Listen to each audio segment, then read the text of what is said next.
નમસ્કાર મિત્રો તમારા ઘરમાં કોઈ પણ રીતે સંકટ આવે છે, કોઈ પણ રીતે વિઘ્ન આવે છે, આપ જે કાર્ય કરો છો એ કાર્ય અધૂરો રહે છે તો આ ઉપાય અવશ્ય કરજો।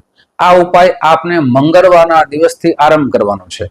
આપના ઘરે એક રામ દરબારનો ફોટો લેવાનો છે, સાથે એ ફોટાની તસવીર આપ આપના બાજુ ઉપર બિરાજિત કરો, નીચે કપૂર રાખો અને પછી ભગવાન શ્રી રામના જેટલા પણ જેમાં ચિત્રો ભગવાનના છે બધાને આપ ચંદન કરો, તિલક લગાવી, ચોખા ચોરો, પીળા પુષ્પ અર્પણ કરો અને તેની સામે બેસી અને પેલી માળા જય શ્રી રામની કરો અને પછી હનુમાન ચાલીસાનો પાઠ કરો। આપના ઘરમાં જે પણ તુલસીના પત્રો મળે એટલા તુલસીના પત્રો ભગવાન શ્રી રામના ચરણોમાં અર્પણ કરવાના છે। 5 મળે, 11 મળે, 3 મળે, પણ રોજ એક પાન તો અર્પણ કરવાનું છે। સાથે જય શ્રી રામની માળા થઈ જાય એટલે હનુમાન ચાલીસાનો પાઠ કરવાનો છે। આ ઉપાય આપને સવારને સાંજ કરવાનો છે।